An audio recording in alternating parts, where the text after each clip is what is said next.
রাধিকা আর সুরেশের বিয়ে হয়েছে আজ 10 বছর হলো, কিন্তু তাদের সংসারে কোনো ছেলে মেয়ে নেই।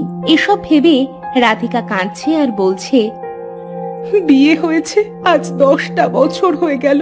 এই 10 বছরের ভিতরে 2টা মেয়ে হয়েছে আমার। একটা তো পেট থেকেই মরা হয়েছে, আর একটা মেয়ে যে হঠাৎ কোথায় হারিয়ে গেল, খুঁজেই পেলাম না। আহা গিন্নি, আজকেও কাঁদছো? এভাবে আর কতদিন কাঁদবে বলো? আমাদের সন্তান নেই, সেটা তো আমাদের দোষ না বলো? মন যে আর মানতে চায় না গো। একটা মেয়ের যদি মা বলার মতো কেউ না থাকে, তাহলে এই পৃথিবীতে তার কিসের মূল্য বলো? কেঁদো না গিন্নি, কেঁদো না। দেখবে একদিন ঠিক আমাদের মেয়ে ফিরে আসবে, আমাকে বাবা বলবে, তোমাকে মা বলবে। কবে ফিরে আসবে আমার মেয়ে? মেয়ের জন্য আর কত অপেক্ষা করব? আল্লাহর উপর ভরসা রাখো গিন্নি, দেখবে ঠিকই ফিরে আসবে। গিন্নি, আমি বলি কি, হাতে তো একটাও টাকা পয়সা নেই। তাতে কি হয়েছে? এটা নিয়ে তুমি চিন্তা করছো? তাতে কি হয়েছে মানে? টাকা পয়সা না থাকলে আমরা খাবো কি? অনেক কাজ খুঁজেছি, কিন্তু কোথাও তো কাজ পেলাম না। তাহলে এখন কি করবে শুনি? চলো না গিন্নি, জঙ্গল থেকে কিছু কাঠ কেটে এনে বিক্রি করি। ওগো, এটা তুমি ঠিক বলেছো। তা কখন যাবে শুনি? এই তো এখন খাওয়া দাওয়া শেষ করে তারপর জঙ্গলে কাঠ কাটতে যাব। তুমি এখানে বসো, আমি এক্ষুনি খাবার দিচ্ছি। দুজনে একসাথে খাবার খেয়ে আমরা জঙ্গলে কাঠ কাটতে চলে যাব।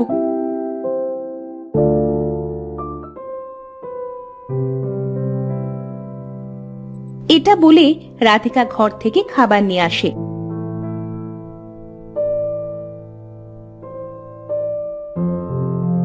দুজনে খাবার খেয়ে গল্প করতে করতে তারা জঙ্গলে চলে যায়।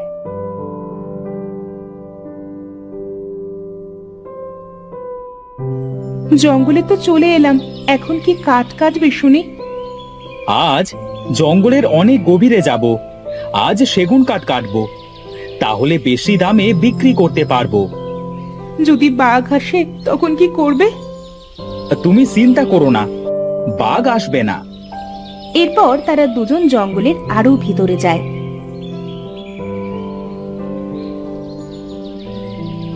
গিন্নি, ওই দেখো একটা সেগুন গাছ। তুমি এখানে বসো, আমি কাঠ কাটি। ঠিক আছে, যাও।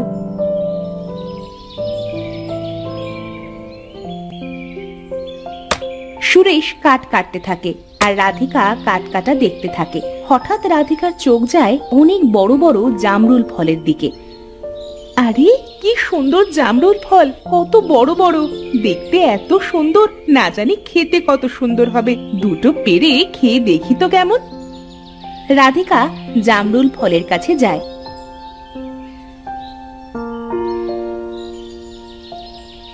আর ফলগুলো পেরে খেতে থাকে। ফলগুলো খেয়ে পেট ভরে গেছে, ওনার জন্য কটা নিয়ে যাই।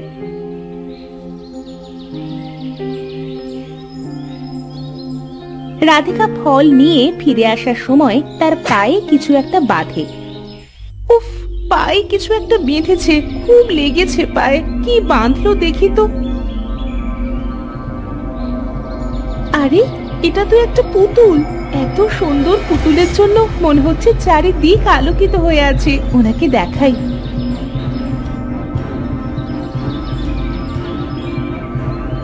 রাধিকা সুরেশের কাছে গিয়ে বলে, ওগো, এই দেখো, আমি এই পুতুলটা পেয়েছি। কত সুন্দর পুতুলটা, দেখো।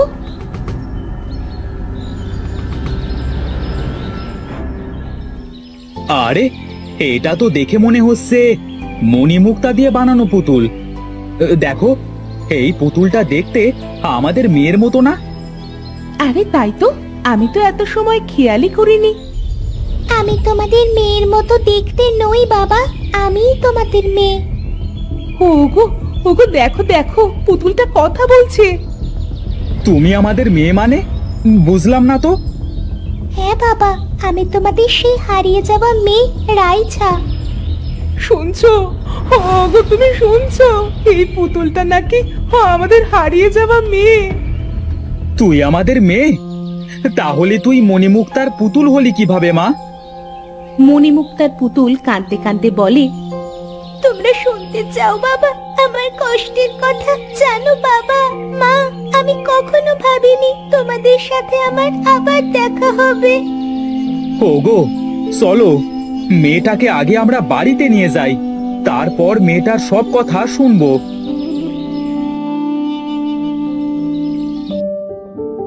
তারা তাদের মণিমুক্তার মেয়েকে নিয়ে বাড়িতে চলে আসে। এবার বল মা, তুই বল মা, মণিমুক্তার পুতুল কিভাবে হলি তুই? সেই দিনটা ছিল শনিবার। আমি, আকাশী, ফাহিমা, রেবেকা, মাহি সকলে একসঙ্গে জঙ্গলে গিয়েছিলাম ঘুরতে। এই তোরা এত আগে আগে কেন যাচ্ছিস? আমি তো তোদের সাথে হেঁটে পারছি না। তাড়াতাড়ি আয়, আমাদের আবার বাড়ি ফিরতে হবে সন্ধ্যের আগে। তুই এত আস্তে কেন হাঁটছিস রে আজ? আমার পায়ে কাঁটা ফুটে গেছে মনে হচ্ছে, তাই যে হাঁটতে পারছি না। তোরা হাঁটতে লাগ, আমি কাঁটাটা বাহির করেই আসছি। তারা হাঁটতে হাঁটতে অনেক দূর চলে যায়। রাইসা আর কাউকে খুঁজে পায় না। আরে সবাই কোথায় গেলি? কাউকেই তো খুঁজে পাচ্ছি না। মনে হয় এই পাশ দিয়ে গেছে।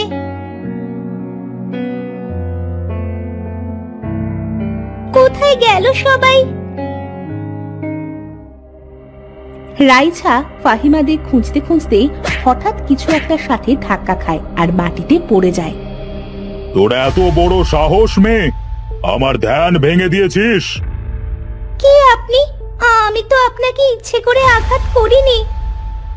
আমি হলাম মহাতান্ত্রিক বেলা। আমার ধ্যান ভেঙেছিস তুই। আমি তোকে অভিশাপ দিচ্ছি, আজ থেকে সারা জীবন তুই মণিমুক্তার পুতুল হয়ে থাকবি। আমাকে মাফ করে দিন, আমি বুঝতে পারিনি। আমাকে মানুষ বানিয়ে দিন, আমি তো ইচ্ছে করে আপনার ধ্যান ভাঙিনি। কিছুতেই না, তোকে তোর শাস্তি ঠিকই পেতে হবে। সেই দিকে আমি পুতুল হয়ে জঙ্গলে সেখানেই পড়ে আছি। এত বছর পরে যখন তোকে খুঁজে পেয়েছি, তোকে আর দূরে যেতে দেব না। দেখবি তুই একসময় ঠিক মানুষ হয়ে যাবি। মানুষ হোক বা মণিমুক্তার পুতুল, ও আমাদের মেয়ে হয়ে থাকবে, আমাদের মণিমুক্তার মেয়ে। এভাবে কিছুদিন কেটে যায়। রাধিকা আর সুরেশ তাদের মণিমুক্তার মেয়েকে নিয়ে জঙ্গলে যায় কাঠ কাটতে। সুরেশ কাঠ কাটে আর রাধিকা তার মেয়েকে নিয়ে বসে থাকে। তুই যদি আজ মানুষ থাকতি তাহলে কতই না ভালো হতো রে। তোর এভাবে থাকতে অনেক কষ্ট হয়, তাই না রে মা? আগে কষ্ট হতো মা, কিন্তু এখন আর কষ্ট হয় না। এখন কষ্ট হয় না কেন রে মা? কারণ এখন আমি তো তোমাদের কাছে আছি। তোমাকে আর বাবাকে ছাড়া থাকতে আমার খুব কষ্ট হতো মা। হে আল্লাহ, তুমি আমার মেয়েটাকে ভালো করে দাও। মণিমুক্তার মেয়েকে দেখলে যে আমার বুকটা ফেটে যাচ্ছে। রাধিকার কান্না শুনে সেখানে সেই তান্ত্রিক এসে হাজির হয়। মা, কেঁদো না, চুপ করো, চুপ করো। ওই দেখো, সেই তান্ত্রিকটা এসেছে, না জানি তোমাকেও কি করে। ভয় পেও না মণিমুক্তার মেয়ে, আমি তোমার মাকে কিচ্ছু করব না। তোমার মায়ের কান্না আমি সহ্য করতে না পেরে এখানে এসেছি। তান্ত্রিক বাবা, আপনি আমার মেয়েকে ভালো করে দিন। আমার মেয়েটা ভুল করে আপনাকে ধাক্কা দিয়ে ফেলেছিল। ঠিক আছে, আমি তোর জন্যই তোর মণিমুক্তার মেয়েকে আবার মানুষ রূপে ফিরিয়ে দিচ্ছি। তবে এমন ভুল যেন সে আর ভবিষ্যতে কখনো না করে। এটা বলেই তান্ত্রিক জাদু করে মণিমুক্তার মেয়েকে মানুষ রূপ ফিরিয়ে দেয়। মা, ও মা, দেখো দেখো, আমি আবার আগের মতো হয়ে গেছি। সত্যি তো, আমার মেয়েটা ঠিক হয়ে গেছে। আমার যে কি আনন্দ লাগছে। আপনাকে যে আমি কি বলে ধন্যবাদ দিব তান্ত্রিক বাবা, সেটা আমি বুঝতে পারছি না। এটা তুই রাখ। এটা বিক্রি করলে তোর সব দুঃখ কষ্ট দূর হয়ে যাবে। তুই অনেক কষ্ট পেয়েছিস। তান্ত্রিক বাবা, আমি আপনার কাছে চিরঋণী হয়ে রইলাম। আপনি আমার অনেক বড় উপকার করলেন। তোরা তোর মেয়েকে নিয়ে ভালো থাকিস। এখন আমি আসি। তান্ত্রিক সেখান থেকে চলে যায়। রাধিকা সুরেশকে বলে, ওগো শুনছো? এই দেখো, আমাদের মেয়ে একদম ঠিক হয়ে গেছে। আরে সত্যিই তো, আমাদের মেয়ে ঠিক হয়ে গেছে। কিভাবে সম্ভব হলো এটা? আমি বলছি বাবা। চল মা, আমরা আর কখনোই এই জঙ্গলে আসবো না। তুমি ঠিক বলেছ। এই দেখো, তান্ত্রিক বাবা আমাকে এই হারটা উপহার দিয়েছে। এটা বিক্রি করে তুমি ব্যবসা শুরু করো। আমরা আর কখনোই জঙ্গলে